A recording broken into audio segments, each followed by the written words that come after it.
A very good evening. Welcome to the 19th day of October 2023. We've got lots lined up for you this evening. And if it's Thursday, it's time for us to talk matters law. On Legally Speaking tonight, we are talking about impersonation, the offense that has been making headlines in the recent weeks with the alleged fake lawyer Brian Mwenda. We'll be breaking it down with our lawyer right here in studio, Kipchumba Nyorsok, and we'll be taking a look at what exactly does it take, what are the charges involved for anyone who impersonates as a professional. Do talk to us at Lookuptv on Twitter, Lookuptv on Facebook, and Lookuptv on our YouTube channel. Keep your comments coming in. We'll be sampling some of that in the course of that show.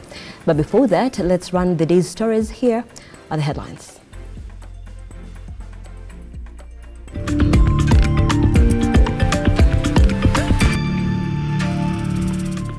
Baadhi ya taarifa kuu. Rais William Ruto atia saini miswada minne ya afya kwa wote mapema hii leo katika ikulu ya Nairobi. The necessary arrangements have been made.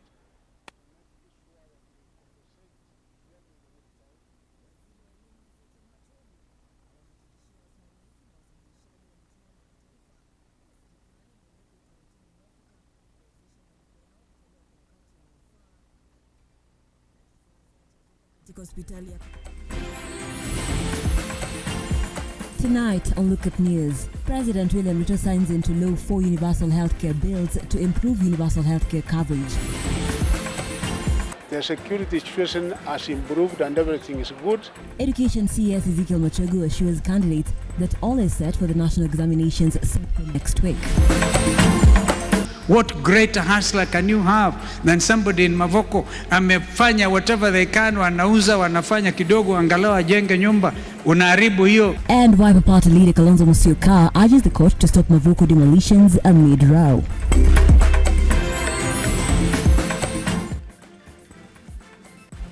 Once more, welcome to the broadcast. This is Look Up News. I am Nancy Nalima. Our sign language interpreter for tonight is Felista Adundo. Do stay with us as we bring you up to speed stories that are making headlines today. Let's begin. President William Ruto has signed the universal health coverage bills into law. That of state who jetted into the country today from China has assented the bills, top among them the primary health care bill, a social health insurance bill, and the digital health bill, noting that it will lay foundation for the change needed in the country's health system and bring to an end the current health imbalance in the country. Jen Mataba files the following story.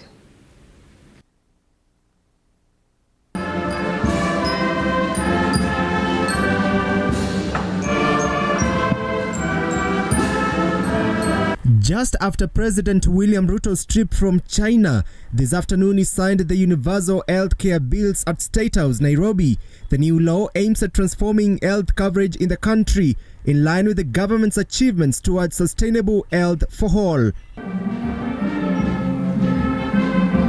The bills are the Social Health Insurance Bill, Digital Health Bill, Primary Health Care Bill, and the Facility Improvement Financing Bill, which were passed by the National Assembly on Tuesday. The people of Kenya spoke loudly, unequivocally about their desire for a system or a medical system that leaves nobody behind, where families do not lose their property or their savings because of illness. These laws are meant to change healthcare plan in the country, with every Kenyan accessing complete and best services without financial problems, saving lives, strengthening the prosperity and production of our country. Your Excellency, we are in discussion and in Kapkatet yesterday we made a health workforce Kericho declaration. And one of the things that we agreed, Your Excellency, is that in the next 24 months, we are going to have a harmonious working relationship with all the unions so that we ensure that we deliver on universal health coverage. We have many other issues or clauses in the declaration, and we have given ourselves timelines because each one of them must be achieved. The second pillar of universal health coverage is on health commodity security. We have made tremendous efforts towards progressing that. While we began with ensuring that we reform Kenya Medical Supplies Authority, and I can confirm to you, the board that we have, the leadership that we have is now on track. This now means that Kenyans employed in the formal sector will make a monthly contribution of 2.75% of their salary, paying a minimum of 300 Kenyan shillings and a maximum of 5,000 Kenyan shillings.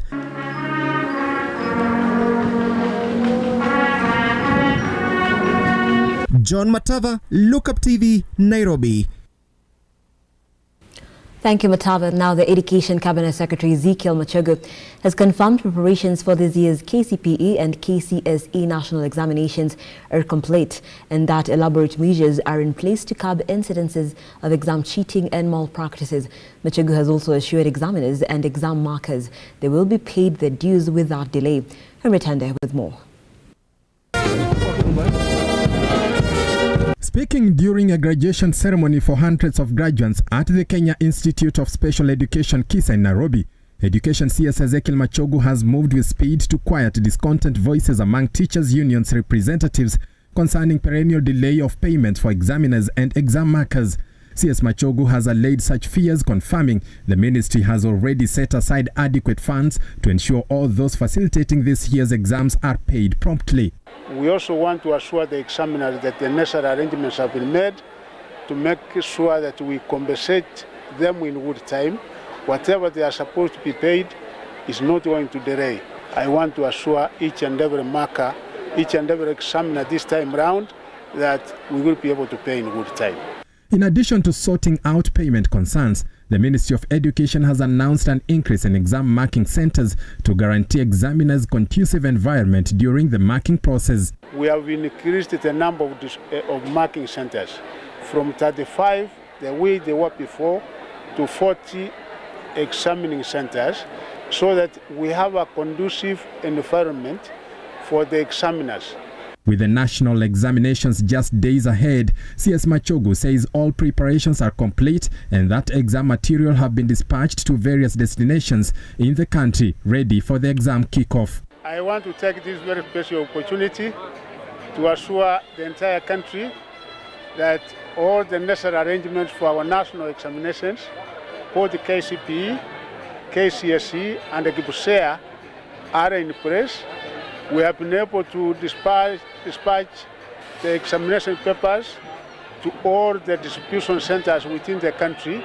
To curb cheating and exam malpractices, CS Machogu has assured the nation his ministry has put in place strict guidelines on how to handle exam papers and other material. This year, center managers will be allowed to pick exam papers in 2 tranches, one in the morning and another in the evening, from distribution centers to prevent cases of leakage. This time around, the kind of arrangement we have made is such that the center managers will be able to go for the morning papers in the morning and then also get back in the afternoon for the afternoon papers.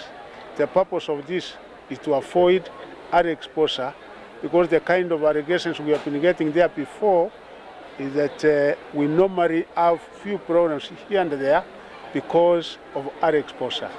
So in order for us to be able to seal that loophole once and for all, we decided that the center managers must be going for the papers 2 times a day.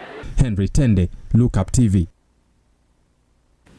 Thank you, Tende. Moving on, trial magistrate Eunice Nyuto, mandated with handling the 63 billion Aurora and Kimorero graft case against former Treasury CS Henry Rotich and 8 others, has declined to bow out of the case on grounds that prosecution failed to prove her biasness. The application by DPP sought to have Nyuto disqualify herself on grounds of hostility towards the prosecution. Eunice Nyuto is the magistrate presiding over the case in which former Treasury CS Henry Rotich and 8 others have been accused of embezzlement of at least 63 billion shillings in the Aurora and Kimorero Dam project, has refused to bow out of the case as sought by the prosecution. According to Nyuto, the DPP sought to have her disqualify herself on several grounds, top among them hostility and biasness, which were dismissed by the magistrate. It is my finding that the application for recusal was calculated at compelling the court into granting an adjournment by any means necessary. This amounts to an abuse of the court process. The action of this ruling is that the application for recusal does not meet the legal threshold and the same is dismissed in its entirety. In her ruling, Nyutu has dismissed claims by the prosecution, insisting that she has oftenly granted them unreasonably short timelines to procure the attendance of witnesses. It is therefore strange and inexcusable for the prosecution to demand that they be given time to procure witnesses on a hearing date. It is tantamount to admitting that they only became aware of the witnesses on the trial date. Such practice cannot be condoned as it is an impediment to expeditious delivery of justice. It is the duty of this court to manage a case in a manner that upholds the constitutional requirements of a fair trial. Delayed justice is certainly not one of them. It is the reason why elaborate pre-trial conferences are held and dates fixed well in advance. The prosecution, therefore, cannot afford to require time to procure and prepare witnesses on a hearing date. The magistrate, while referring to Section 157 of the Kenyan Constitution, has maintained that DPP's intention to review a case shouldn't in any way lead to suspension of court proceedings, giving a reason why she will not conform to the idea of suspending the hearing. All the players are usually seated in court ready to proceed, only for the court to be informed time and time again that there are verbal instructions requiring the trial to be suspended, awaiting further directions from the DPP. Magistrate Nyutu is reported to have taken over the hearing of the matter on 16th of December 2022 from Lawrence Mugambi, who was elevated to High Court. 41 witnesses have appeared before the court, with over 20 being said to have been discharged without testifying in court. The court has 15 more witnesses left. Beatrice Kageha, Lookuptv. Wiper Party leader Kalonzo Musyoka has urged the courts to stop the ongoing demolitions while calling for compensation of those affected by the demolitions. His sentiments come as a section of youth are reaping big from the demolitions through the sale of scrap metals, with a kilo of scrap metals now retailing between 50 and 60 shillings. According to the metal vendors, the scramble for the scrap metal has been brought about by the shortage of security officers and the high cost of living. It being a week after demolitions across Portland Cement Company land in Mavoko constituency began, hundreds of families continue to cry for help in agony as property worth millions were destroyed. Speaking during a special prayer for the victims of the demolitions at ACK Church, Wiper leader Kalonzo Musyoka insists that victims of East African Portland tussle must be compensated, noting that the Azimio coalition will ensure justice is served. Wametoka mambo ya dynasty versus hustler because I've forgotten the hustlers. What greater hustler can you have than somebody in Mavoko amefanya whatever they can, wanauza, wanafanya kidogo angalau ajenge nyumba, unaharibu hiyo vision ya mtu amehaso maisha yote. However, as others cry in agony for some, they can only thank the courts. Youths in the area seem to have found a lucrative business opportunity, most of them venturing into selling scrap metals from the remains of the demolished houses.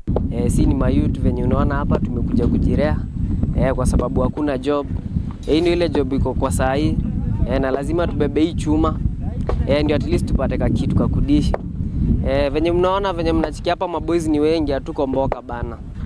Kwa sasa hii ndio ile opportunity tuko nayo. They say the decision was fueled by high rate of unemployment as a kilo of metals is selling between 50 shillings and 60. Tunashukuru serikali wametuletea hustling hapa mtaani.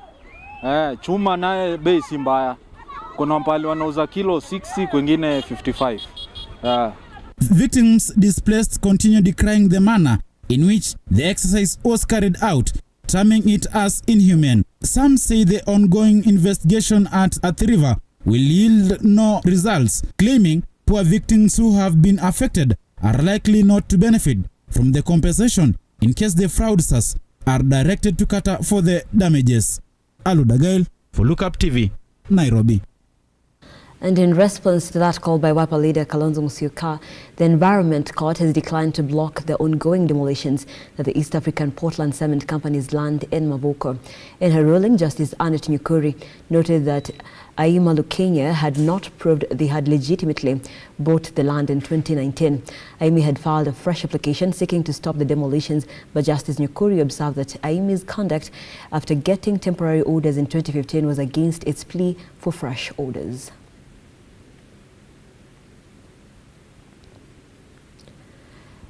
And on that note, we take a very short break here on the program.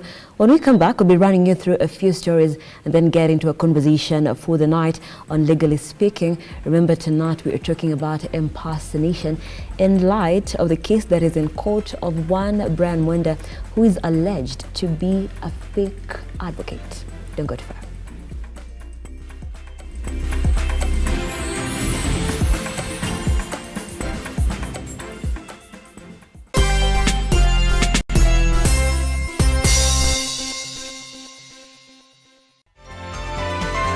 Infinity Industrial Park is one of the largest private industrial parks located along Eastern Bypass, Nairobi, which provides modern infrastructure for smooth operations for industries and business enterprises. Infinity Industrial Park offers world-class amenities and facilities with wide roads, a police station, a power substation, fire station, public transport stage, hospital, and shopping mall. In addition, Infinity Industrial Park also offers CCTV cameras, 24-hour private armed security patrol, sewer, water, fiber optic cable, and 3-phase power connection, added to public utility, canteen, and dining areas. Sail on the golden opportunity to invest in Infinity Industrial Park, fully serviced warehouses at a special price of 3,569 Kenyan shillings per square foot. For more inquiries, visit our website infinityindustrialpark.com.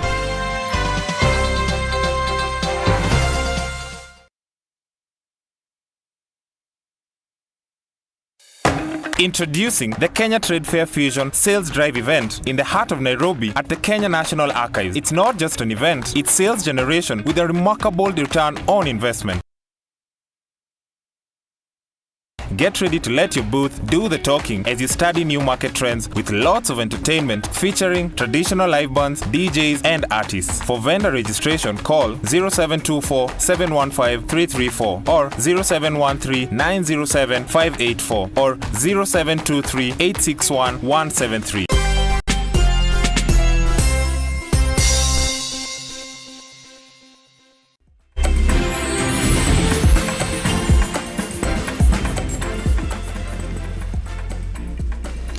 Welcome back. Thank you so much for staying with Lookuptv. This is Lookup News.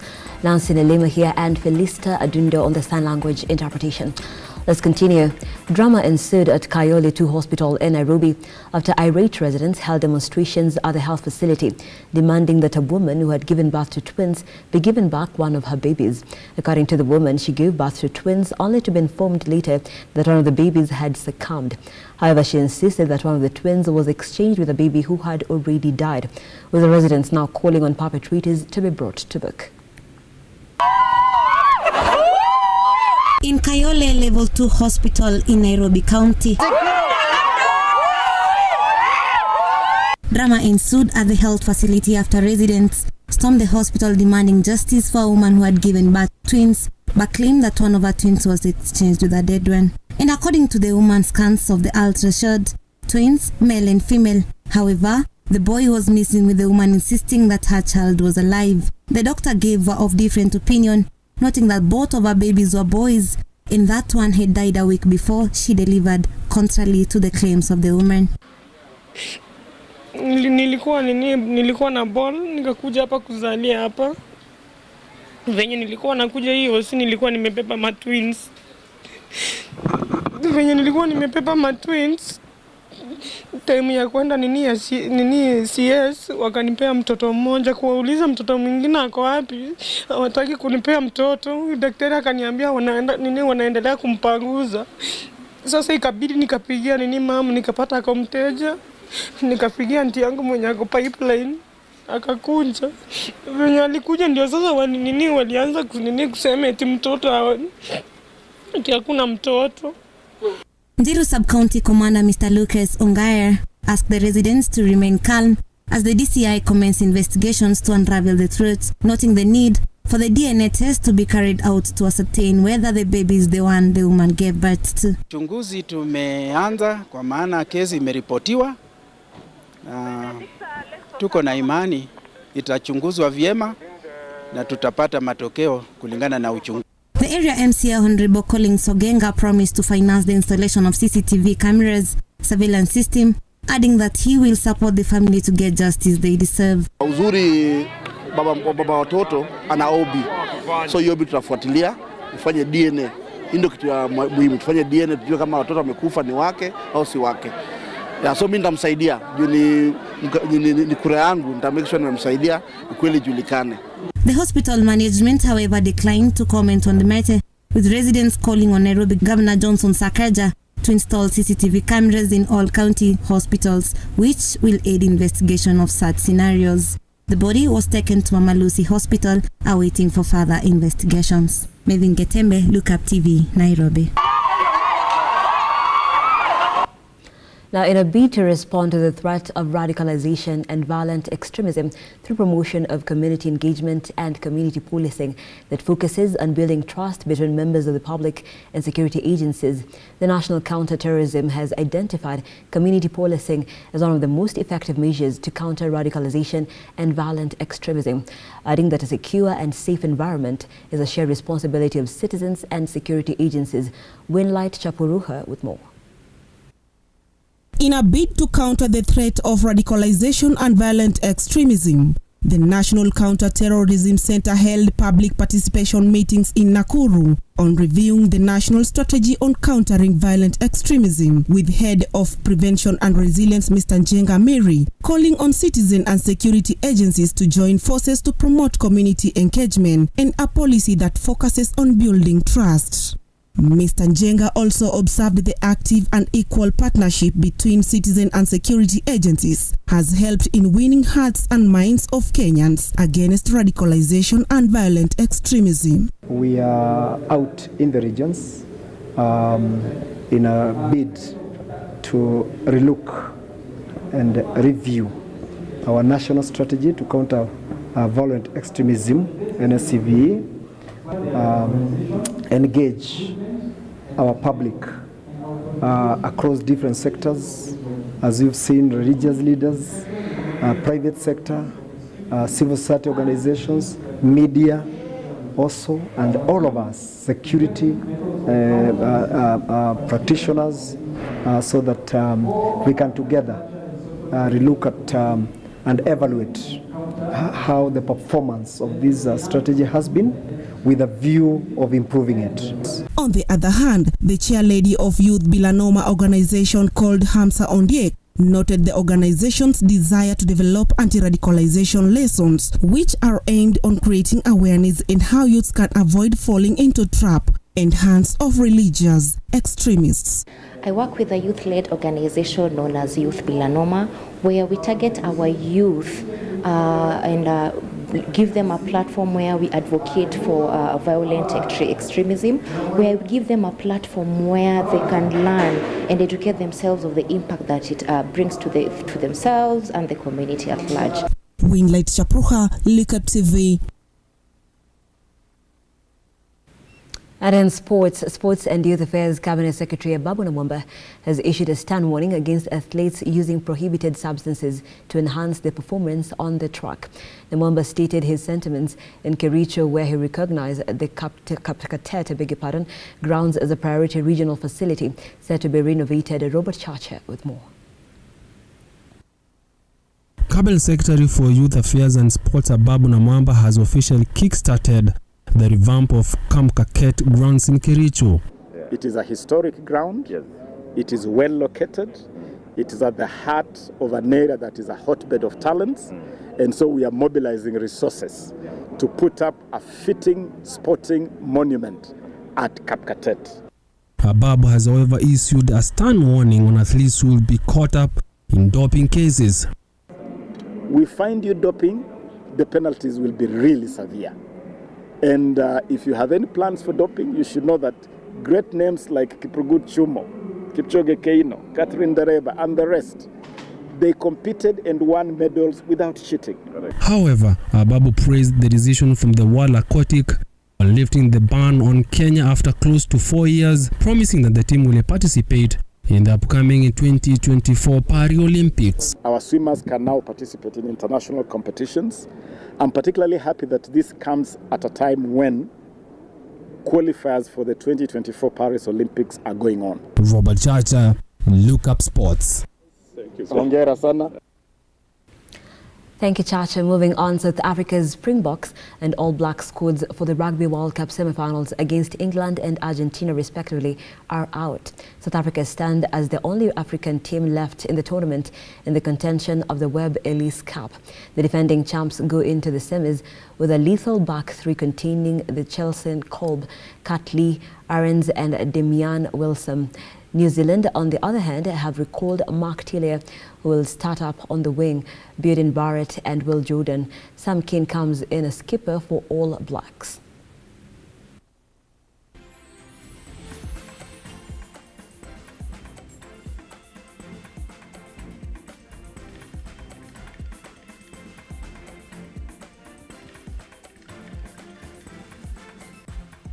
And we've come to the end of the first part of this broadcast. When we come back, we'll be going straight into Legally Speaking, whereby tonight we will be unpacking impersonation, which in the penal code is known as the personation offense. We'll be letting you know more about that in light of the case that is ongoing in the courts right now of one Brian Mwenda, who is an alleged fake lawyer, and as well many other people who are fake professionals or allegedly until proven guilty. And we'll be knowing the nature of such cases and what charges are there, and of course what penalty will come at the end of it if one is found guilty. I will be speaking to Kipchumba Nyorsok, who is an advocate of the High Court. And I don't know if we'll be asking for his credentials as well, but we picked him here for the right reasons. So go to far.